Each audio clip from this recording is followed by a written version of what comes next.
YouTube? This is Wi-Fi Memory here today. Today we have episode number 2 of this Belladrum, Clefable, and Friends team build. This team build is basically showcasing a bunch of bulkier Pokemon, and we're changing their roles. This team build, we're wanting to make these bulky Pokemon very offensive or play a different role than what they're normally meant to play.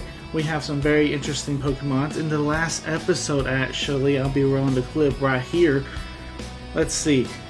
In the last episode, we were just able to make so many great switches.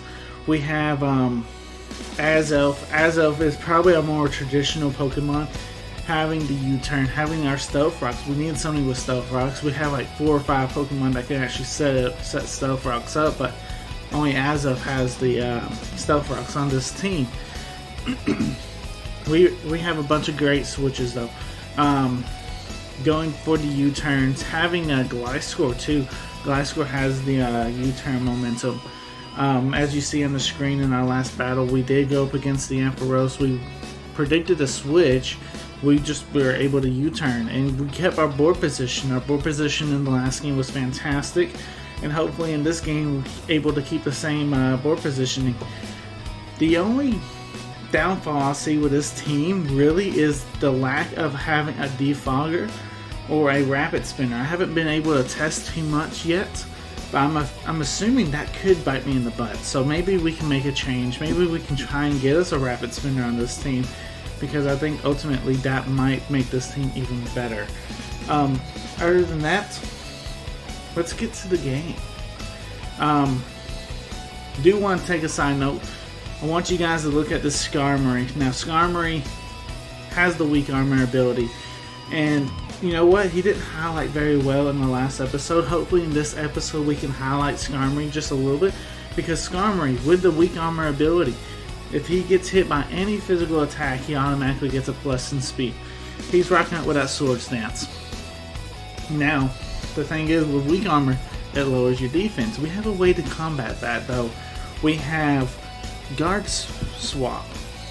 And what that does, it basically says, hey, here's my crappy defense that you guys kind of gave to me, and I'm going to give it to you for free. I mean, you can have it. And I'm going to take your really good defense, and then I'm going to come at you with my Drill Peck.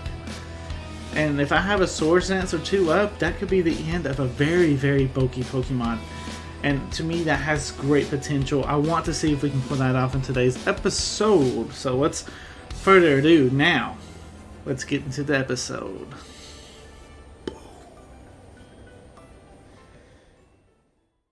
Alright, I got a battle up against Kane. Kane is rocking out with his Machamp, Garchomp, Gengar, Dusknoir, Slowbro, and Clefable. Now here's the squad. If you guys are not fully familiar with the squad, we're rocking out with Clefable, Gliscor, Azumarill, Blissey, Skarmory, and Azelf. Alright, so like I said in the post-game, post-game. I'll get my post and pre-game. I guess no, it would be called pre-game. I don't know. I'm getting them mixed up at the moment. I gotta figure this out. Pre-game. We're at the pre-game. During the pre-game, I mentioned Skarmory. Now, I think this actually has some potential for Skarmory if we can definitely catch that Slowbro. So let's see what we can do. I think Azelf is still probably our best lead. We can easily set up some Stealth Rocks, and I don't know necessarily if he has an easy way to get rid of them.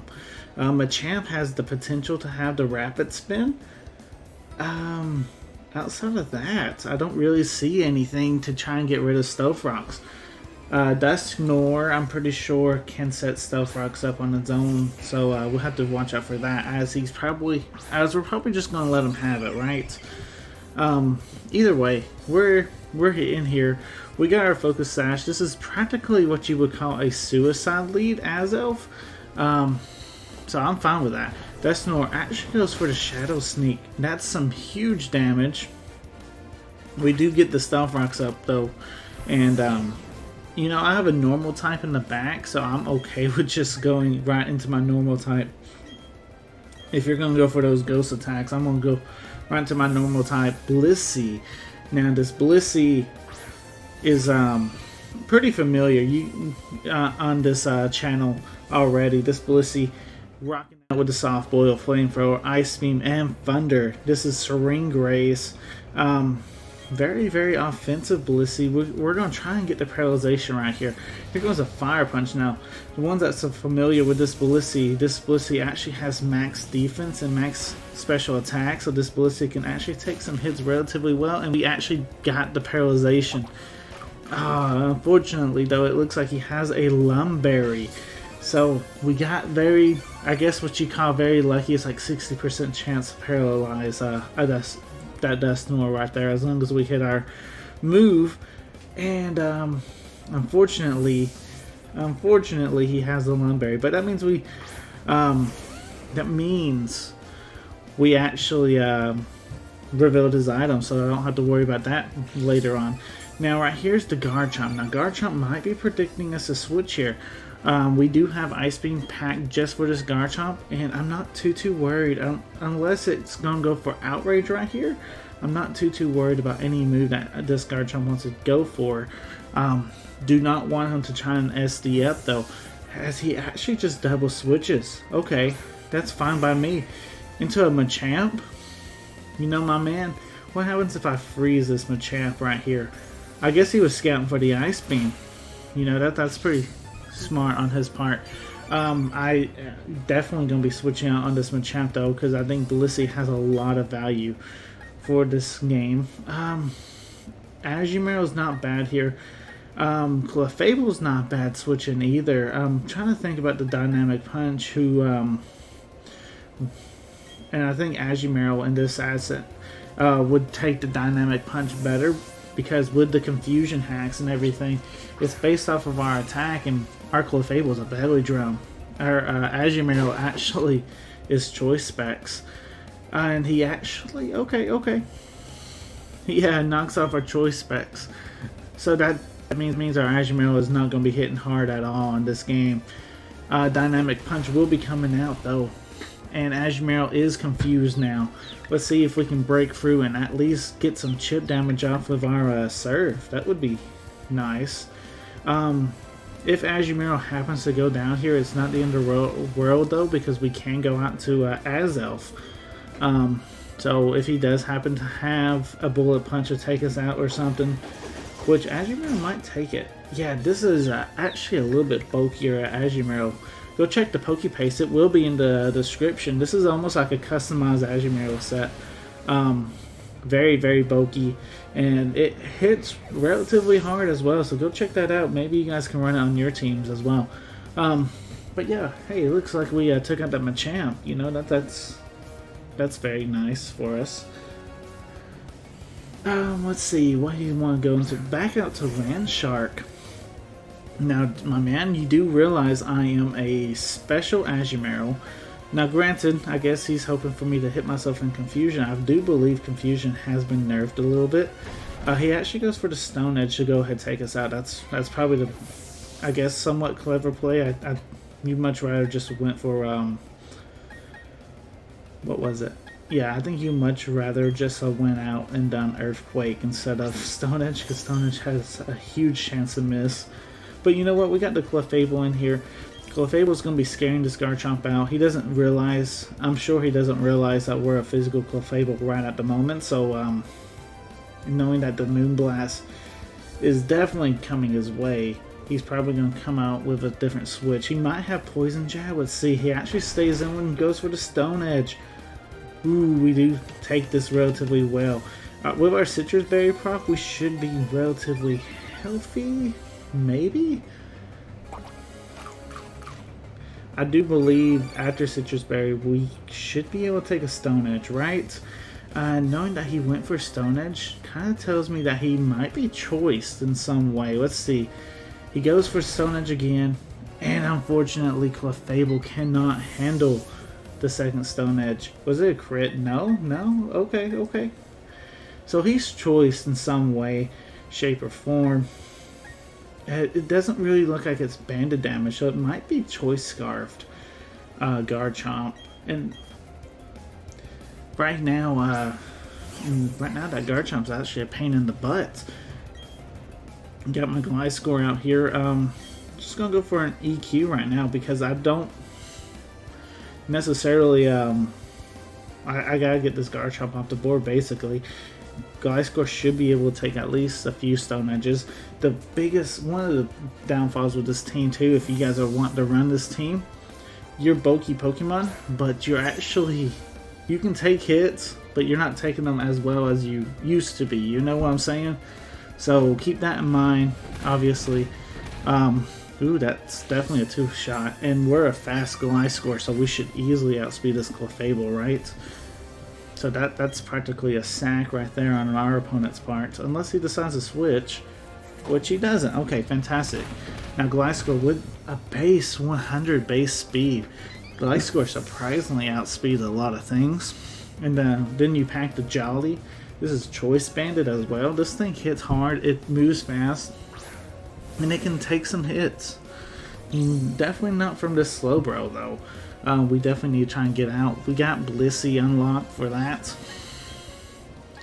So we'll definitely go into the Blissey, knowing that Garchomp is potentially Choice Scarfed. We might be able to play with our Blissey a little bit, because our Blissey should be able to take at least a hit from that Garchomp. And then we might be able to fire off a Ice Beam right at it, and it might just be enough to take it out. Being a very offensive build or something, you know, we should be able to easily take that thing out. Predicting the Garchomp to actually come in right now, I'm going to go for a Ice Beam. He might be predicting the Thunder, and that's why I'm thinking the Garchomp may come in this situation. So let's see. Okay, so it's not the Garchomp, but it's the Gengar. You know what? I'll take a freeze on this Gengar too. Gengar's not allowed to be in BDSP OU battles, my man. Look at that. We actually got the freeze. That's fantastic. Hey, I call it with this Blissey. Communication with the other trainer was interrupted. Unfortunately, we weren't able to showcase the Skarmory in today's episode, but you know what, ladies and gentlemen, boys and girls, that was a very fun battle, and it ended probably the best way possible, calling the freeze. Alright guys, I'll see you guys in the post game. So that's basically almost like karma, right? Our opponent brings in the Gengar. Gengar's banned from BDSP OU, and he gets punished for it by the freeze. We actually called that freeze too, and I thought that was super fun. That was super cool to see that rage quit from there. You could see the frustration, just how he was starting to play. We learned that Garchomp was Choice Scarfed. Potentially anyway. We can't fully confirm that, but the damage really wasn't giving me that Choice Banded vibe. It was giving me more of a Choice Scarf, so that would become a problem. We were predicting the Garchomp to come in. That's what I was thinking on that Slowbro. He switched it out. We went to go for Ice Beam. Cut the Gengar, and we froze it. And that's probably one of his hugest Pokemon on his team that I was actually kind of afraid of. We do have Azoth that could easily check that Gengar. And really and truthfully, Blissey should be able to check a Gengar very well too, so I was kind of shocked to see the Gengar coming in there. But nonetheless, things looking good. This team is looking fantastic. So far, we're 2-0 with it. And you know what? We keep it up. I want to know what kind of improvements you guys want to see with this team. Do we need to make any improvements? This team is really kind of just fun to play with. Like I said already, we got the Pokepaste in the description down below. If I had to pick an MVP for this battle, I think we have to give it to Blissey. I think there's potential for a lot of other Pokemon to get that MVP slot, but since our opponent went ahead and rage quit and all that, Blissey gets the MVP because Blissey just had more playing time in this battle, I believe, than a lot of other Pokemon. We did have some issues though, like Clefable. We went for Belly Drum and we weren't able to get nothing going, as that Garchomp was able to hit like it hit 2 Stone Edges on the Clefable, but overall it hit like 4 Stone Edges without missing. Where's that for me? You know what I'm saying? I want to hit stone edges. I want to hit my focus blast, sleep powders without missing. Please, that don't happen for me. I'm not that lucky. But anyway, yeah, Blissey definitely MVP. Hope you guys did enjoy today's video. Like, comment, subscribe. Let me know if I could do anything different or tweak anything. And I'll see you guys Friday. Thanks again for watching. Peace.